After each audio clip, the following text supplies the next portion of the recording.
भोपाल से प्रस्तुत हैं प्रादेशिक समाचार। नमस्कार, समाचारों के साथ मैं जितेंद्र रघुवंशी। पहले मुख्य समाचार। प्रधानमंत्री नरेंद्र मोदी ने देश के 84 जिलों में 91 FM ट्रांसमीटर का वीडियो कॉन्फ्रेंस के माध्यम से किया लोकार्पण। रक्षा मंत्री राजनाथ सिंह ने शंघाई सहयोग संगठन SCO के सदस्य देशों से आतंकवाद खत्म करने का किया आह्वान।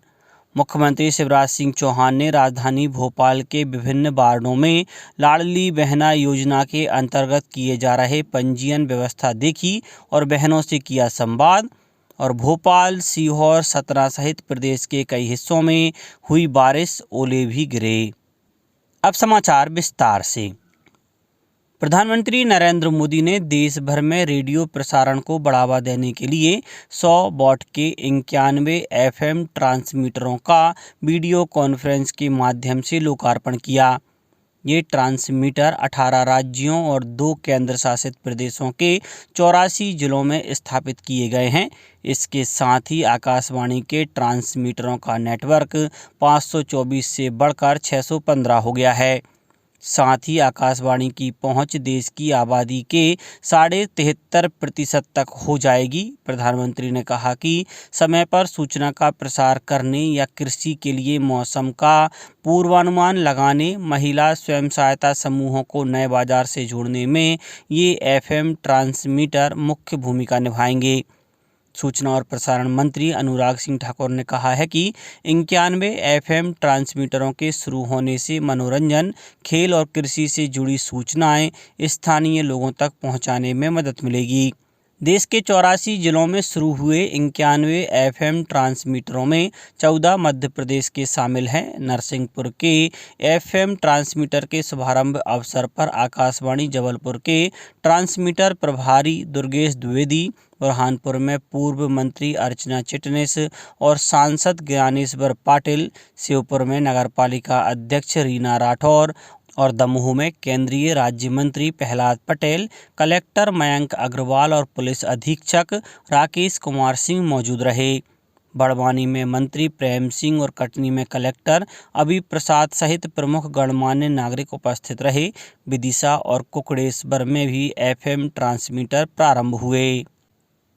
आकाशवाणी पर रेडियो कार्यक्रम मन की बात की 30 अप्रैल को प्रसारित होने वाली ऐतिहासिक 100वीं कड़ी के अवसर पर संस्कृति मंत्रालय देश भर में भारतीय पुरातत्व सर्वेक्षण की संरक्षित इमारतों सहित 13 प्रमुख स्थानों पर प्रोजेक्शन मैपिंग कार्यक्रम दिखाएगा।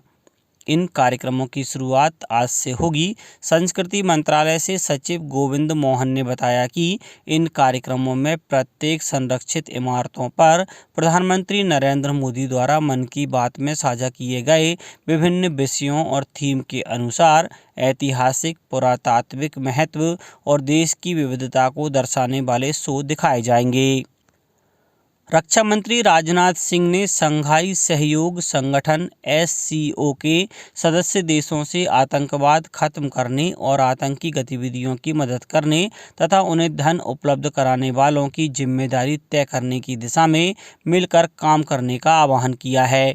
नई दिल्ली में SCO सदस्य देशों के रक्षा मंत्रियों को संबोधित करते हुए श्री सिंह ने इस बात पर जोर दिया कि आतंकी गतिविधियां या आतंकी गतिविधियों को सहयोग देना मानवता के खिलाफ अपराध है और इस खतरे के साथ शांति स्थापित नहीं हो सकती।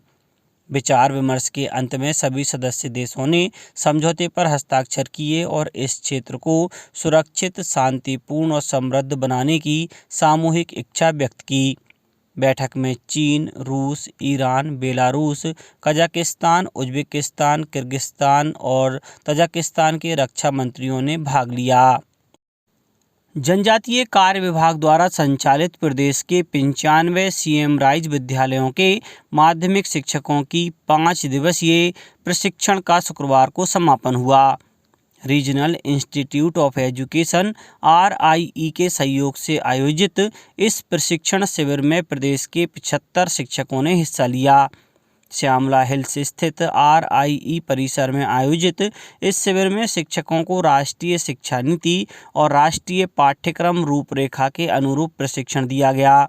साथ ही उन्हें जनजातीय विद्यार्थियों को विभिन्न विषयों संबंधित पढ़ाने के उत्कृष्ट तरीके भी बताए गए।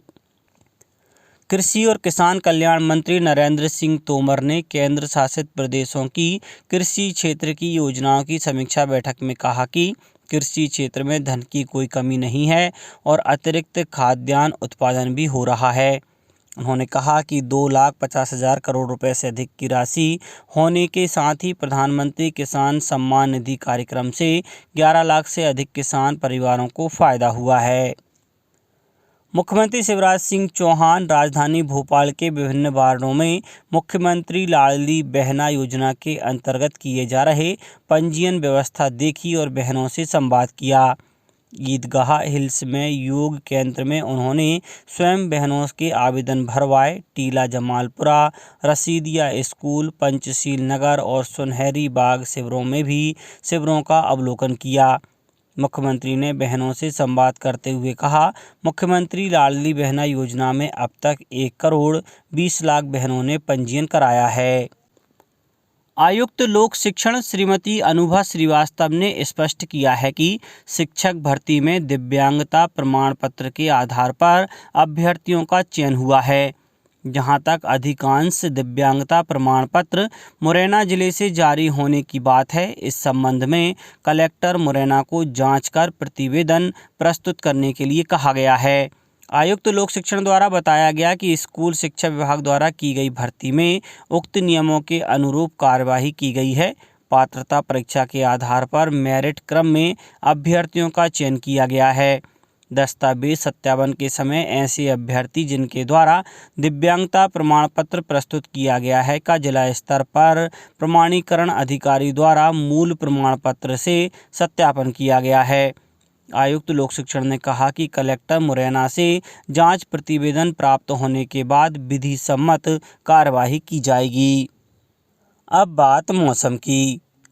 प्रदेश के अधिकांश हिस्सों में आंधी बारिश से मौसम में बदलाव बना हुआ है। भोपाल में दोपहर 3 बजे के बाद भी मौसम में बदलाव आया और गरज चमक के साथ बारिश शुरू हो गई। सागर और छतरपुर में बिजली गिरने से 2 लोगों की मौत होने की खबर है। दोपहर के समय इंदौर में बूंदाबांदी हुई तो विदिशा, सतना, रायसेन और उज्जैन में भी बारिश हुई। बुरहानपुर और सीहोर में तेज हवा आंधी के साथ जिले के विभिन्न क्षेत्रों में ओलावृष्टि हुई। छिंदवाड़ा जिले में गुरुवार की शाम बारिश और ओलावृष्टि हुई। इससे सब्जियों के साथ ही संतरा और आम फसल को नुकसान होना बताया जा रहा है। मौसम विभाग ने आगामी 24 घंटों के दौरान सागर, देवास समेत 16 जिलों में ओले, आकाशीय बिजली गिरने का अलर्ट जारी किया है। अब कुछ समाचार संक्षेप में। शहडोल जिले में मुख्यमंत्री लाडली बहना योजना के 1,74,000 से अधिक पंजीयन हो चुके हैं।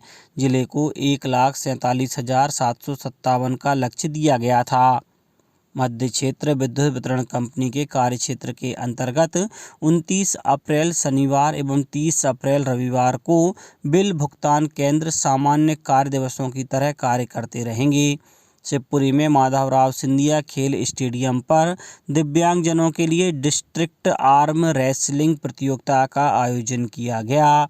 बैतूल में अंतर्राष्ट्रीय मिलेट वर्ष 2023 के तहत मिलेट के प्रचार प्रसार के लिए 1 मई को जिला स्तर पर मिलेट जागरूकता रैली निकाली जाएगी और नर्मदापुरम जिले के सुप्रसिद्ध पर्यटन स्थल पचमणी गंतव्य पर महिलाओं के लिए सेफ टूरिज्म डेस्टिनेशन प्रोजेक्ट के तहत एक कार्यक्रम आयोजित किया गया।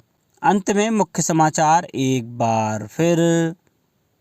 प्रधानमंत्री नरेंद्र मोदी ने देश के 84 जिलों में 91 FM ट्रांसमीटर का वीडियो कॉन्फ्रेंस के माध्यम से किया लोकार्पण।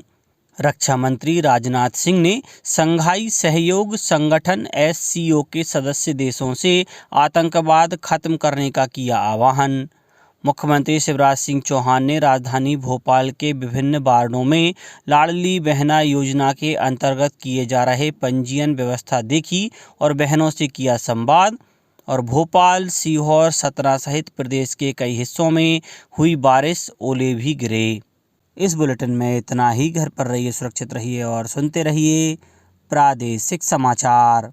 नमस्कार।